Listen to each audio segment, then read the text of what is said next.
I was talking with my dear friend Seth Walsh, our dear friend Seth Walsh.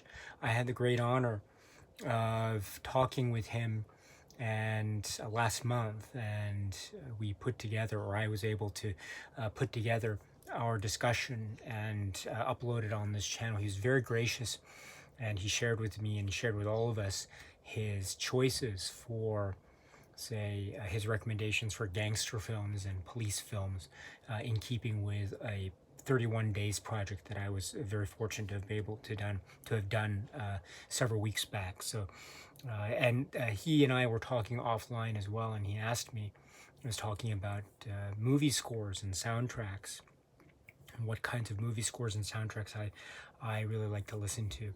So I mentioned maybe in a past video about my recent, say, rewatch kick with regard to the works of Sergio Leone. And so lately I've been re-listening to the soundtrack to Once Upon a Time in the West, the Ennio Morricone work. So I really, really love that. But if I were to talk about other soundtracks, and maybe also to coincide with the Brian De Palma film kick that I'm also on, that I've been on for the past several weeks now, I think for me, and I look forward very much to talking about this film when the time comes, and hopefully it's very soon. And also in that discussion, I look forward to talking about the film score to this film, which is a Brian De Palma work, which is Obsession. So Obsession, this film is one that I've seen so many times, and I think part of the reason for me to be so captivated by this film is because of the film score, the Bernard Herrmann film score. This is a film score to it's one that will melt even the most glacier-like of hearts, because it is so filled with passion. Depths of passion are being explored throughout the scope of the score. I mean, it is an epic score, really, really epic. And there's a way in which it has this circular fashion, which I find so hypnotic, really, really hypnotic. And it even has quotations to the great score of the Bernard Herrmann work that he did with Alfred Hitchcock, including the work for the film Vertigo, which, by the way, is one of my favorite film scores of all time. There is a moment in that film Vertigo where there's a scene by the fireside involving our main characters in that film, and that piece of music is one that I think I listen to so often I've lost count. But the film Obsession, the Brian De Palma film Obsession, as those of you who've seen the film know, has its echoes in terms of motifs and visual styles, and also musical quotations. It has its echoes with the works of Alfred Hitchcock, including Vertigo. However, when we come to discuss this film Obsession, I will try to make the case that it is actually very much different from the work Vertigo. I'll try to make that case because it is a very, it has certain connections, yes, I acknowledge that, but also there are very stark differences to the point where it is doing its own thing in a remarkable way. This is such a great film, Obsession. I love this film so much. So there was a period in my life some time back when I first discovered this film in my early age. I just couldn't get enough of it. I was watching it over and over and over and over again. Wow, what a film. It's circular, just like the film itself. So I can't wait to talk about this. So Seth, so I think one of the soundtrack discussions would be Bernard Herrmann's scores. One of the great examples, of course, is this film Obsession. And I can't wait to talk about this when we get to the Brian De Palma film discussions, which hopefully will begin very soon. And also, speaking of the weekend, too, there's always the excitement in the air of, for example, the Criterion Collection, and I'm a big fan of the Criterion Collection, big fan. And so I was able lately to talk about films, recent releases like the Juzo Itami film, The Funeral, and the Mira Nair film, Mississippi Masala. So I've already made those discussions. So just a matter of making them public, which will hopefully be very soon. But it was these releases were remarkable and are remarkable. So incredible stuff, and also in anticipation of a very soon to be released work in the Criterion Collection, which is their release of the film Pink Flamingos. I think I'll rewatch this. And in fact, just the other night, I was rewatching the great work from John Waters, and here's the VHS, Mondo Trasho. This is one that is, how should I put it? It sings through its soundtrack a type of a wondrous, amorphous thing that is a truly one-of-a-kind delight. It feels almost like an impressionistic piece that is telling its story through visual medium and also through sound and music, which is sometimes connected but also otherwise oftentimes very dissonant. But that dissonance is very much applied on purpose, and it becomes this almost hypnotic montage of sights and sounds and cinematic ordeals that are applied with great oomph and emphasis in a brilliant way. So I was so happy to have been able to rewatch this Mondo Trasho on this VHS tape. This is a great one. And then also I think I will watch this or rewatch this Pink Flamingos in anticipation of the Criterion release, which is coming up very soon. So I'm very, very much looking forward to that. And also, I'm still on my David Cronenberg kick. So I think also if there is some downtime later in the weekend, or maybe even tonight, actually, I don't know. There's maybe when everyone is asleep, I'll have a few hours. Maybe I'll stay up and I'll rewatch the film. This is my Japanese DVD of the film, the David Cronenberg film Spider. So here's another one. So again, what's next up for the Cronenberg discussions is the film The Brood. And so there's a lot to say about The Brood, but also anticipation of future discussions. I'll try to rewatch this. I've already seen this a lot of times, but I'm still in that David Cronenberg frame of mind. I think still I'm so eagerly anticipating and so excited for the release in Japan, whenever it comes, of his film Crimes of the Future. So I look forward to that very much. And then also, I should say now it's Friday, and it's, Friday, June 10th, where I am Friday evening or Friday night. And so it is the weekend for me. And so I want to thank everyone who was very kind and generous and considerate with comments with regard to my sort of personal situation as of late. So I'm very, very, very honored. Thank you so much for your comments and your support and kindness and concern and everything. Thank you. And just to give you maybe a little bit of in case you're interested, just a little bit of an update. So my family and I, we are going to be moving. We haven't figured out a date yet, but it's now around early mid-June now. So it'd probably we'll have the ability to move during the period from, I think, July to September. So there's a bit of a range there. So we might have a type of, we're very fortunate. So we have a little bit of a time window, and so we can take our time with our decisions, so we're not under any time of time crunch. So I'm very grateful for that, those circumstances.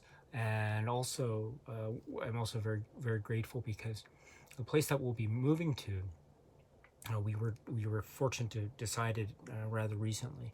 It's not so far from where we're living now. In fact, it's only about, I would say, it's really close in the vicinity. So we don't have a car, so we don't. We're not going to drive there, but we'll probably hire a moving company to help us with the move and with the heavy furniture, of course. But in terms of a distance, I would say it's about maybe about 10 minutes or so by bicycle from here to the new place. So I'm very, very fortunate to have been able to. My family and I are very fortunate in that respect. And also, too, this is a really neat thing, really, really neat. The new place where we're going to move is, believe it or not, it is. I understand, and I haven't clocked it yet. So when we move, I'll actually do an actual. I'll time it, but I understand that it is within walking. The new place that we're going to move is actually within walking distance from Toho Studios, the actual place of the studios, Toho Studios. And in fact, they don't have tours in the Toho Studios, unfortunately. But if you go on the outside, I've been there a number of times, to the outside part only, to the doorways.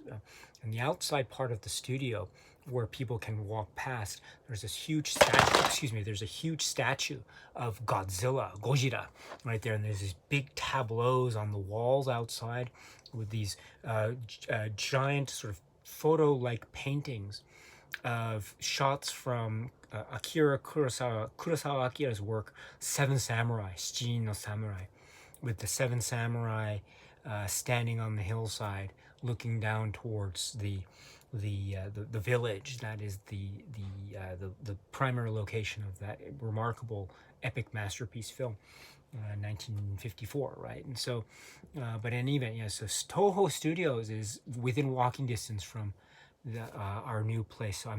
So something must be in the air. Fate. It must be fate. I think something is pulling us in that direction, and that is, I think, a further signal and signifier to me that yes, this is fate is pulling us in the right direction. This is the right time to be doing this move. So very, very exciting indeed. We've lived in this place for, oh gosh, how long? Gosh, about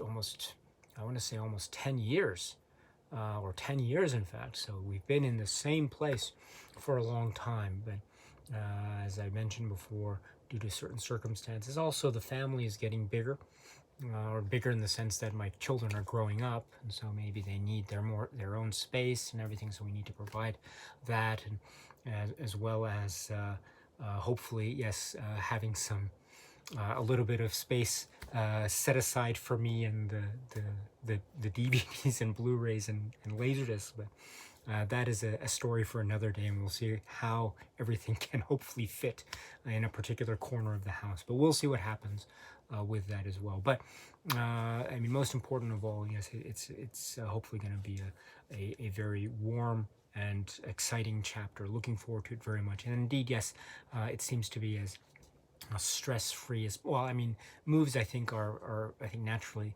accompanying. There is a certain degree of worry and stress involved. I mean, I've had a number of moves in my lifetime, so I know the feeling. But it'll also be very exciting.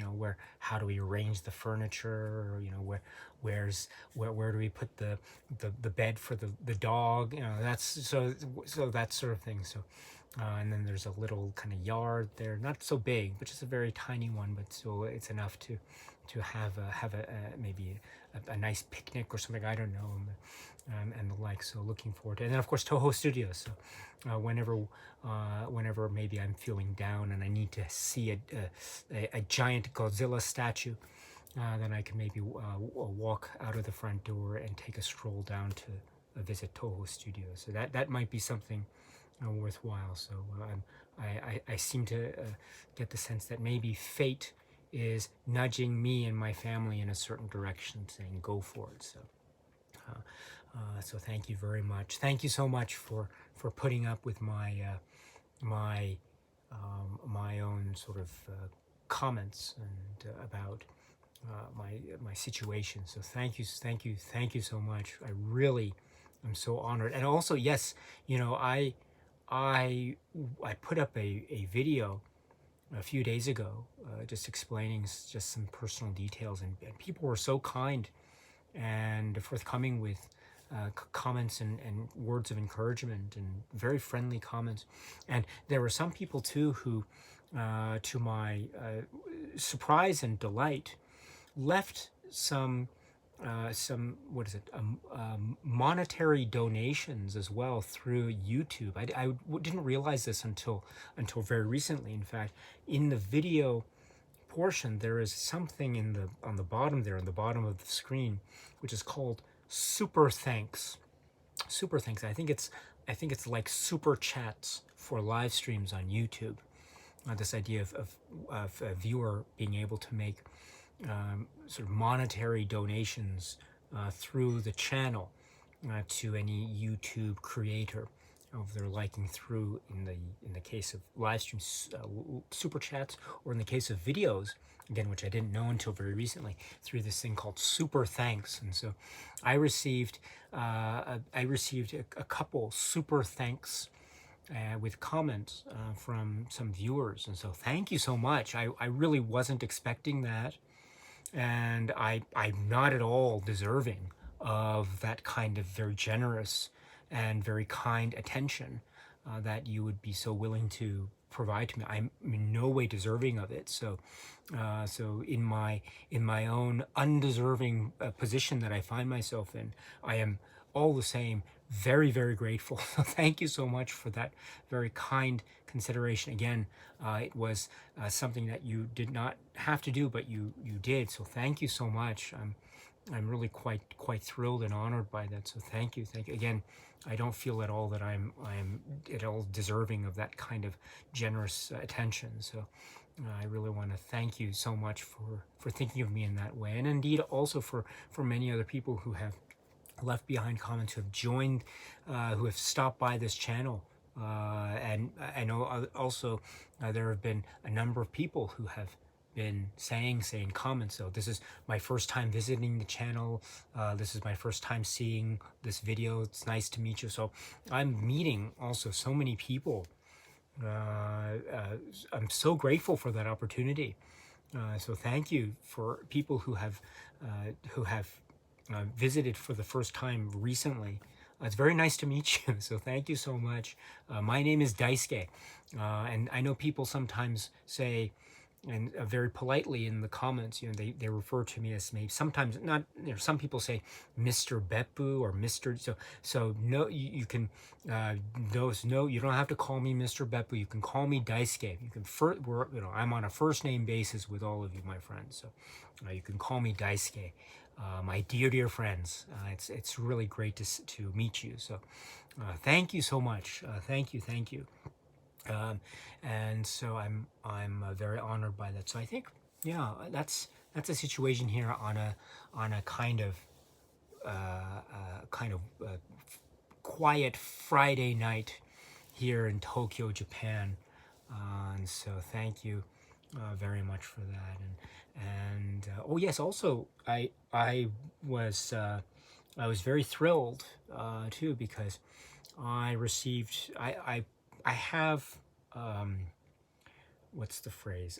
What's the phrase? Well, not a phrase. I have been. I put up a picture on my Instagram account maybe a couple days ago, where I was showing my. I have the Twin Peaks, at least season 1 and season 2. I have Twin Peaks on a number of formats. One of those formats is the Blu-ray sets, because there are a number of them. There's also the DVD sets, which I was very fortunate. I watched those so constantly when I was growing up. I also, when I was growing up, had the VHS sets, or the set, which you could put together, and they made this nice picture when you put them together. And you had the spines. I don't have that particular edition anymore, unfortunately, of the VHS, but I have another set of VHS cassettes of Twin Peaks, Japanese releases. Also, to the Japanese laser discs of those seasons of Twin Peaks. So I think for whatever reason, maybe there's something in the air, under the sycamore trees, something like that. Maybe the owls are not what they seem. Whatever the case may be, but yes, I have been I've been watching Twin Peaks again. So I think here, yes, This is, for example, that this is that Laserdisc set that I was referring to of the 29 episode set. That's what it says on the front here, the 29 episode set of Twin Peaks on Laserdisc. So it's really good too, because there's actually, while the recent Blu-ray sets are remarkable and magnetic and just hypnotic, as any Twin Peaks viewing is for those who know the series Twin Peaks, there's something very, I don't know, there's something really quite magical also for me to watch them, the episodes on, say, these other formats, Laserdisc or VHS. And there's some moments where you actually have just some differences. Actually, there's one moment in particular that comes to mind involving an image going across a carpet in one of the living rooms in one of the key house locations of Twin Peaks. And there's an image that runs across that carpet image that you see in the earlier editions, but you don't see in some of the later Blu-ray editions, interestingly enough. So that's a very interesting thing. But in any event, yes, Twin Peaks is very much in the air. So in fact, also, yes, I mentioned it too, David Lynch is very much in the air.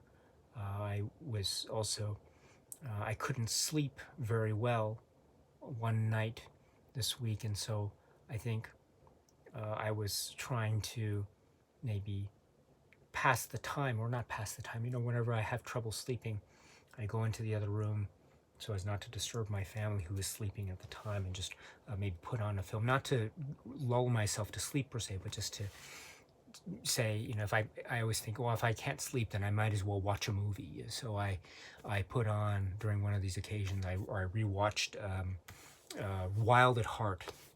And so I was so I don't know, maybe something is in the air as well in terms of David Lynch. Wild at Heart, it's one of the great things, the use of things like lipstick and Wild at Heart is one of the most fascinating, frightening things. It's probably one of the most frightening, fascinating uses of lipstick in any work of art, as well as the great line, what is it? I'm making my lunch. So, whenever I think about making sandwiches, or whenever I'm engaged in making sandwiches for specific reasons, yes, that for those of you who may know the film Wild at Heart, you might know what I'm referring to. But whenever I'm thinking about, or whenever I'm actually engaged in the act of making sandwiches, I always think of this line and this scene. I'm making my lunch. So, and then also Chris Isaak too. I was also, yes, Chris Isaak is the kind of the songs. Chris Isaak are very important in terms of Wild at Heart and in terms of David Lynch during this period. The early '90s, late '80s, early '90s, and so I remember. A Wicked Game, of course, but there's also a Chris Isaak song that around this time, what was the album? Forever Blue, I think the album was, and if I got that detail wrong, please forgive me, but there was a period during my childhood when I would be listening. There was a song on that album which is called You Changed Your Mind. Chris Isaak's You Changed Your Mind. I love that song, there was, again, much like I mentioned earlier about listening to various pieces of music over and over again, or watching scenes or movies when I was younger over and over again. There was a period also when I would just be listening to that song, that Chris Isaak song, You Change Your Mind, over and over and over again. And also, incidentally, too, speaking of David Lynch, one of the great things about having the opportunity to have discovered the works and cinema of David Lynch at a fairly early age in my own say lifetime, was that, this is the time too where maybe my own, I mean, this is again pre-internet, and in terms of purchases and things, now we have the great benefit of things like online purchases, checking things out online and the like. But during this time when I was growing up in, say, the 80s into the early 90s, these advents, these technological situations were not yet the mainstream, obviously. So resources were due to, say, situations of one's, say, living space, etc., were limited in that way. But through movies and through watching movies was the way in which I was able to discover great music, for example. And so, I have, say, the discovery, or I have David Lynch works to thank for the great love affair that I had, or started, and I still have, with the songs of Roy Orbison. And so whenever there's the opportunity on this channel, on this YouTube channel, if ever there's the opportunity, say, to talk about maybe, who knows, a work like, well, we've talked a little bit about Mulholland Drive, and so as some of you know, there is a very, very interesting connection, one can say, with the world of Roy Orbison. But also there is a lovely, lovely connection with the world of Roy Orbison and David Lynch with regards to the film, which is called Blue Velvet. And so there's a scene in Blue Velvet. There's a couple scenes. There's a sequence, shall we say, in Blue Velvet. For those of you who may know the film Blue Velvet, there's a sequence involving the music of Roy Orbison, which is applied in a way that is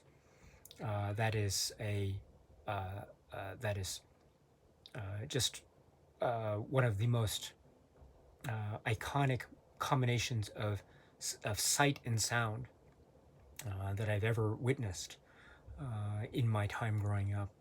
And it involves a character portrayed, well, it involves a number of characters, but one of the main characters, in that sequence, is portrayed by the great Dean Stockwell. And there's a moment where, just before the music kicks in, kind of tugs at a wire or a line, just to give him a little bit of slack. I love that moment. I really, really love that moment. And so, in dreams, right? Forever in dreams. So yes, one day perhaps let us talk about Blue Velvet. Right, Blue Velvet. Truly, watching that film is like a love letter, right? Straight to your heart. So watching Blue Velvet is like a love letter straight to my heart. My goodness, wow. One of these days, perhaps. Let us talk about that. Incidentally, too, in Blue Velvet, there's an image too that just was a character that emerges from darkness in such a slow and poetic way. It's one of the most overwhelming and magical moments that I ever had the opportunity of watching growing up. It also reminds me too of another great magical moment, maybe in a different vein, in a different genre, that occurs in the film from the late 70s from John Carpenter, which is called Halloween. So there's also a character that emerges from the darkness in a very, maybe slightly different set of circumstances, shall we say, than Blue Velvet, although maybe not so different when one thinks about it. But in any event, yes, there's a lot there. Incidentally, too, if there's the opportunity to talk about the film Lost Highway, and on this channel, I can always try to provide comments about those memories I have of watching Lost Highway in the movie theater. So that was an amazing experience, a really, really amazing experience. And it was also amazing because of the fact that it was so perplexing. And then I remember after I watched that film, you could buy the screenplay of Lost Highway in book form. I think it was Faber and Faber, I think. And so I bought it, and I was just reading through. This is also during a period in my life where I was so much into reading published screenplays. So I remember I was reading the screenplays for like I don't know, like Coen Brothers film, like Fargo. I remember getting the screenplay for that and reading Fargo screenplay, and that was wonderful. And there was and I mentioned it too, maybe when I was talking about Fargo. One of the great, there's so many great lines in Fargo, but one of the great ones is, what I love that line in Fargo, unguent. I need unguent. That's such a great line. So, you know, that's another thing too about cinema that I really love, which is this idea of I learned so many words and so many vocabulary words during or watching movies. One word was unguent. I didn't know what unguent was. Another word I mentioned, it's not in a movie per se, but well, I guess it is because it's in a song that's featured very prominently in a film which is called Magnolia. Paul Thomas Anderson worked Magnolia, which is a remarkable film, by the way. I don't want to spoil it too much, but it has many people in its great ensemble cast, included in which is the great Tom Cruise, who is now enjoying so much popularity, the heights of popularity with his new film Top Gun Maverick, which I haven't seen yet, by the way, and I'm looking forward to being able to see that one day, hopefully very soon. But yes, going back to Magnolia and learning vocabulary words. In Magnolia, for those of you who know that film, there is the song, the Amy Mann song, which is called Save Me. Wow, what a great song that is. And the opening lyric of that song is, you look like a perfect fit for a girl in need of a tourniquet. So the idea of using the word tourniquet to rhyme with a perfect fit, that was very fascinating to me. But also for me, upon initial watch and initial listen to that, I didn't know what the word tourniquet meant. And so I was thinking, what does tourniquet mean? What does tourniquet? So then I looked it up, and I saw what the lyric was, and then looked at, oh, that's what a tourniquet is. That's very fascinating. That has a very striking visual metaphorical image attached to it, which is also, I think, in keeping with what Amy Mann and company were trying to signify with that particular lyric, which is, of course, very much linked with a specific character or characters in that film Magnolia. Wow, what I remember when that was released in the theaters, I saw that so many times as well. Magnolia, wow. My mom too, when she was alive, she saw that film. There was a moment, like, speaking of Tom Cruise, when the character of Tom Cruise says, you know, what he's asked, what is he doing? What am I doing? He says, I'm quietly judging you. And my mom got such a kick out of that line, and so afterwards she would say in the house, just randomly, I'm quietly judging you, to quote that great moment of Tom Cruise's character in Magnolia. But yeah, so learning words, vocabulary words, such is a great thing. Also, speaking of vocabulary words and vocabulary, I may have mentioned it a long time ago in a video in passing, but there is a film called Hellbound, Hellraiser 2, which is a sequel to a film which is called Hellraiser. It's a horror film from the late 1980s. So the first film being directed by Clive Barker, and we have the second film, Hellbound, Hellraiser 2, which is, I love that film. I love Hellraiser, and I love Hellbound, Hellraiser 2, each in its own way. And I remember when I was young, we had a little portable cassette recorder, you know, that you could put in cassette tapes, and so you could make mixtapes, and you could of your favorite songs. But one of the things I would love to do is put the cassette recorder up to the speakers on the TV, and I'd record those moments of the films that I really like to watch, in order to then be able to take the cassette and then play it back on my Walkman at the time, just listen to these recordings, these very crude recordings that I'd make of say, bits of dialogue and things. I did that for Hellraiser, or Hellbound, Hellraiser 2, and I'd record moments of say, the Christopher Young music, dialogue scenes with Dr. Chenard and Tiffany and the Cenobites and all that. So and the like. So it was great stuff, and I just absorbed a lot of films that way. Incidentally, too, I did that with.